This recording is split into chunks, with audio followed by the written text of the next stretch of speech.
everybody, this is Ben and or the Bookish Bear, and today I'm going to do some picks for Black History Month, so books written by Black authors, so we're just going to get into it. My first choice is some poems by Langston Hughes. This is the collected poem. Langston Hughes is a really great American poet. He wrote a lot about his experiences in Harlem. He's just really good, and I feel like poetry is one of those things that everyone feels is like a tough thing to read and a tough thing to get into. But Langston Hughes' work is really accessible and really grounded and down to earth, very moving. So I really suggest picking up just your library probably has a copy of this or some of his other works. Maybe checking it out in a bookstore. Just flip through and read some, and I guarantee you won't feel overwhelmed or like this is too hard to read, not because they're not great, not because they're not important poems, but just because they're very accessible. They're written in a very kind of normal language. I really like this collection because it breaks it down by decade, and then if they are actual books that he published as collections, it's set up that way in this book as well. So it's a really cool addition, and I highly recommend it. The next book I'm going to suggest is The Fire Next Time by James Baldwin. This is probably getting suggested all over the place because it's just really great, and James Baldwin is really great. What I love about James Baldwin's writing is energetic, like it's full of energy, it's full of emotion. It's just really whatever he's writing about, whatever emotions that his characters are having, whatever emotions that he's having is very real and honest and contagious. So he expresses himself very well and makes you feel the same things, and it's really awesome. So The Fire Next Time, it was published in 1963.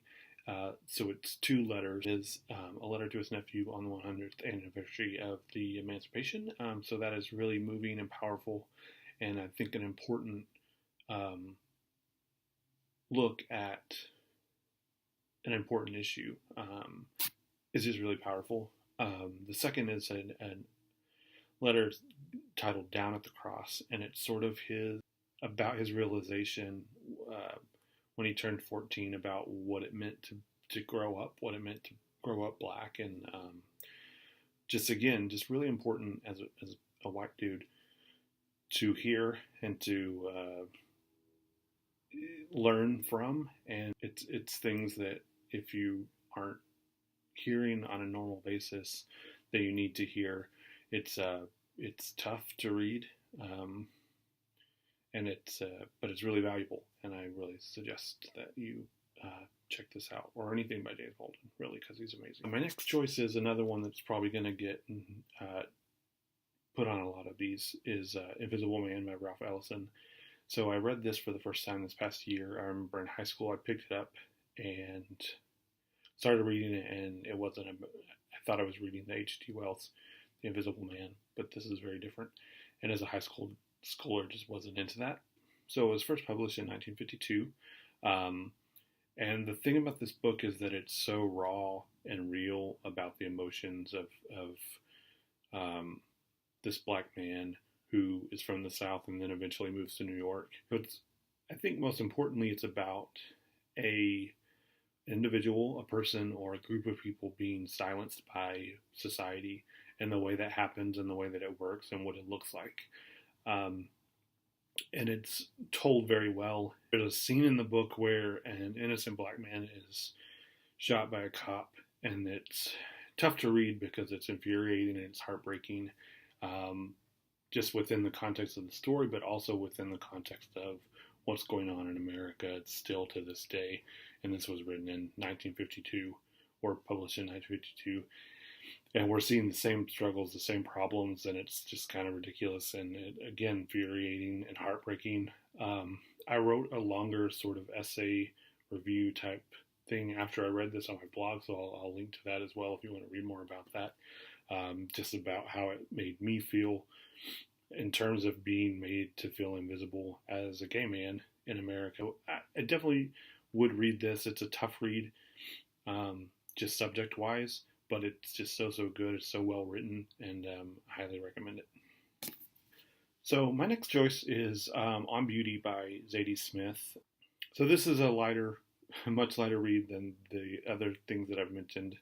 Um, this book is just really great. I really loved it. So there is some heavy stuff in here about families and about relationships and about couples, married couples, sort of about the dynamics of family and how that works, and trying to fit into stereotypes, and not wanting to fit stereotypes, and lots of sort of heavier stuff. But I think at the heart of the book, it's a really warm and engaging story. It, for me, felt like a story where I wanted to be part of the family. I wanted to know these people. I wanted to hang out in this house and get to know them and just be around them.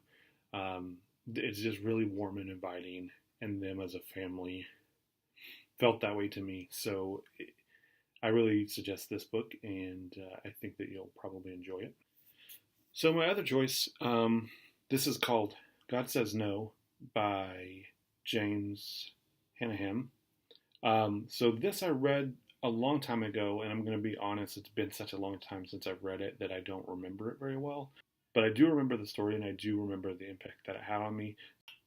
So God Says No is about a closeted gay man who decides, he's a Christian, and he decides to marry this woman, his girlfriend, and then just sort of his struggle with the truth that he's a gay man, and all of the different ways that he tries to deny that truth.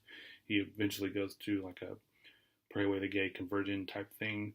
So as someone who kind of went through all of that, it was really awesome and important, and just a great feeling to be included and to read something that was from that point of view, because you don't see that very often. It's not one of those plots that is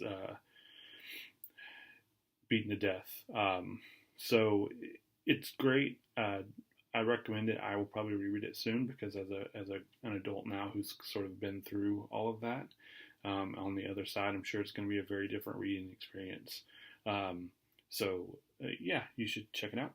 So my last choice is going to be a comic. It's Victor LaValle's Destroyer. So this is basically a retelling of the Frankenstein story. So this descendant of Frankenstein, her son is murdered, and then she brings him back to life. And it's sort of that Frankenstein thing. So it's got some cool sci-fi horror elements to it. And the most important thing about this, I think, is that often when people go from prose to writing comics, it's not a great adjustment. And I think that people go into it assuming it's going to be easy and it's going to be this simple transaction, and there's this, it's the same thing. But that's not always true. It's kind of two different skill sets, and this never feels that way. It feels like he is pretty adept at writing in the comic format, and does it well. So that's awesome. The art is really great. So it's a 6-issue series. So all 6 issues are currently out, so you can get all 6. The trade, which would be a bound collection of all 6, comes out March 6th. So you can check that out if you want to wait till March 6th. Or you can get the ebook versions on Amazon or Comixology.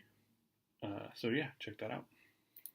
So those are my recommendations for Black History Month. I'm going to try to finish up Infinite Jest this week. And then my personal reading list is going to be hopefully Bad Feminist by Roxane Gay, Why I'm No Longer Talking to White People About Race by Reni Eddo-Lodge, and then We Were 8 Years in Power by Ta-Nehisi Coates. So kind of some heavier, dense nonfiction reading for me. I think will be a good offset of the complexity fiction of Infinite Jest.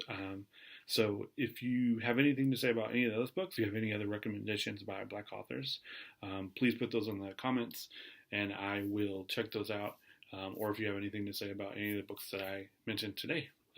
So thanks for listening and watching, and happy Black History Month.